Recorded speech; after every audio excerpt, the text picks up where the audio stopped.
자, 여기 보이는 타일이 포슬레인 타일입니다.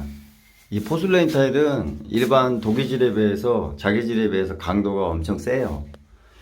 그러니까 예를 들면은 비트날로 타일 길이로 도기질 같은 경우는 한 1초도 안 걸릴 정도로 이제 쉽게 뚫리는 타일이 있는 반면에 이런 포슬레인 타일은 일반적인 방식으로 뚫게 되면은 물을 묻혀서 뚫어야 됩니다.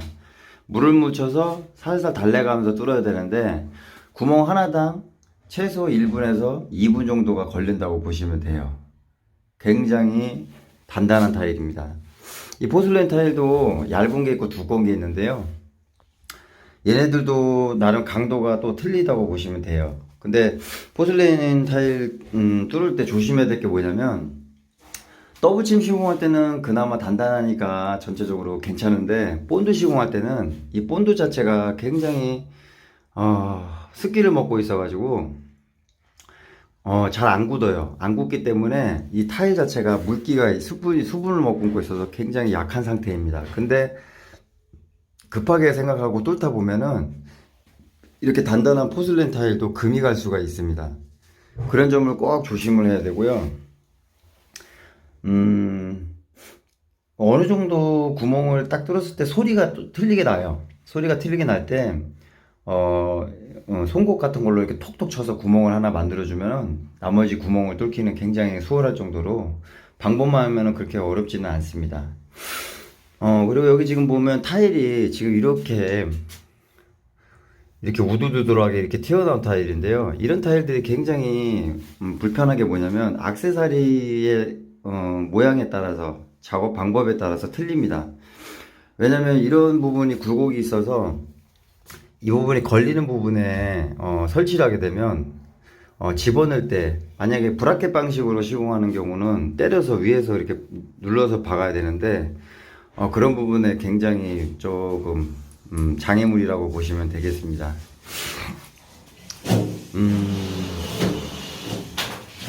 오히려 이런 일자의 타일은 괜찮은데 이렇게 우드르드한 타일은 굉장히 힘이 들어요.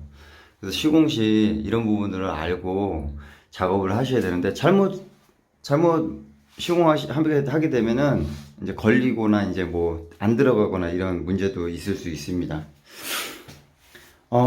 제가 오랫동안 일하면서 느낀 거지만 이 포슬레인 타일이 좋은 건 아니에요. 왜냐면 시공도 어렵고 나중에 이제 이런 기구 작업할 때도 굉장히 난이도도 있고 위험하고 한번 깨지면 수정하기가 굉장히 힘들어요. 그리고 어느 정도의 양생 기간이 있어야지만이 작업하는데 편리한데 붙인 지 뭐 하루 만에 뭐 이렇게 시공하게 되면은 굉장히 위험 부담이 있는 타일이라고 보시면 됩니다. 저 같은 경우는 이 포슬레인 타일과 비슷한 질감의 도기질 타일이 얼마든지 많다고 생각하는데 굳이 이렇게 비싼 타일에 비싼 시공비를 들여가면서 공사할 필요는 없다고 저는 생각이 됩니다. 일단은 이 포슬레인 타일은 일단은 어렵습니다. 어렵고 초보자분들한테는 굉장히 난이도가 있는 타일이고 잘못 시공하면은 하자가 날 수 있는 타일이기에 굉장히 조심해야 되고 주의해야 되는 그런 타일이라고 보시면 되겠습니다. 그리고 또 색감도 너무 좀 어둡고 예를 들면은 밝은색 타일은 욕실에 조명이 20W 2개면 괜찮은데 이렇게 어두운 타일들은 얘보다 더 어둡다고 치면은 이 빛이라는 게 죽어버립니다. 그래서 보통 2개 달 거를 3개 달아야 되고 3개 달 걸 4개 달아야 되는 그런 거라고 보시면 되겠습니다. 그리고 이렇게 코너에 밥이 안 들어가면은 이제 실리콘 쏠 때도 좀 어렵죠. 왜냐면 얇게 쏘는 작업이 될 수가 없어요. 아니면 이 부분에 틈새를 메꿔 놓고 굳힌 다음에 다시 쏘는 방법을 해야 됩니다. 자, 여기 보시면 이 타일이 이렇게 지금 한 5mm 가까운 단차로 이렇게 지금 턱이 지고 들어가고 이렇게 입체적으로 되어 있는데요. 이런 타일들은 단점이 뭐냐면 액세서리 시공 시 굉장히 불편합니다. 왜냐면 액세서리마다 피스로 박는 게 있고 이렇게 브라켓 방식으로 해서 위에서 꽂는 방식이 있고 뭐 조이는 방식이 있고 여러 가지가 있는데요. 문제는 이런 어느 정도 간격에 맞춰서 시공을 하려고 해도 장애물이 있으면 그 장애물을 피해서 해야 한다거나 아니면은 그 장애물을 그냥 바로 그냥 부딪혀서 이렇게 작업하는 경우가 많은데요.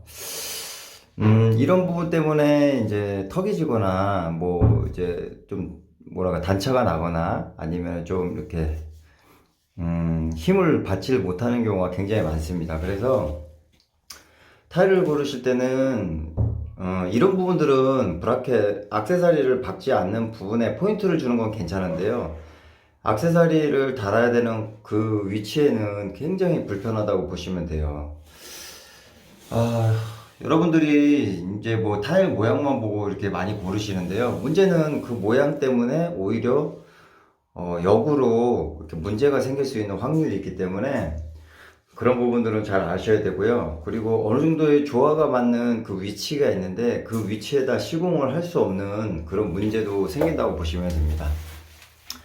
뭐 이런 코너 선반 같은 경우는 이런 거는 이제 이런 식으로 피스로 고정을 해서 작업을 하기도 하지만 이 제품마다도 다 모양이 다 틀리기 때문에 작업하실 때 그런 부분들은 생각해야 되고요. 뭐 이렇게 브라켓을 박아야 되는 자리 아니면 이렇게 파티션에 브라켓을 박아야 되는 자리 이런 분들 굉장히 문제가 많습니다. 그리고 특히 이런 장 브라켓을 박아야 되는 자리 이런 부분에 이렇게 턱이 있으면 작업할 때 좀 난이도가 있다고 보시면 돼요. 왜냐면 잘못 시공하면 나중에 하자로 이어질 수 있는 그런 문제가 있기 때문에 타일을 고르실 때는 될 수 있으면 이런 민자의 타일을 고르시는 게 제일 안정적이고 제일 이상적인 거라고 보시면 되겠습니다. 그리고 실리콘 작업이 문제인데요. 지금 이런 경우는 지금 이쪽은 우두두두하지만 이쪽 면이 반듯하기 때문에 실리콘 쏘는 데는 그닥 그렇게 문제가 되지는 않아요. 근데 반대로 보실게요. 이렇게 같이 겹쳐야 되는 부분에서는 당연히 실리콘이 얘처럼 이렇게 나올 수가 없습니다. 보이시죠? 얘처럼 나올 수 없고 지금 보세요. 아무리 신경을 쓰고 작업해도 이런 식으로 밖에 안 되고요. 특히 만약에 침을 안 바르고 그냥 일반적으로 쏘면요 이게 반듯하게 이게 작업이 안 돼요. 우두두들하고 이제 접착도 제대로 안 되고 삑사리도 나고 하는 문제가 있기 때문에 타일 고르실 때는 이런 부분들을 잘 고려해 가지고 작업 고르셨으면 좋겠습니다. 이상했습니다.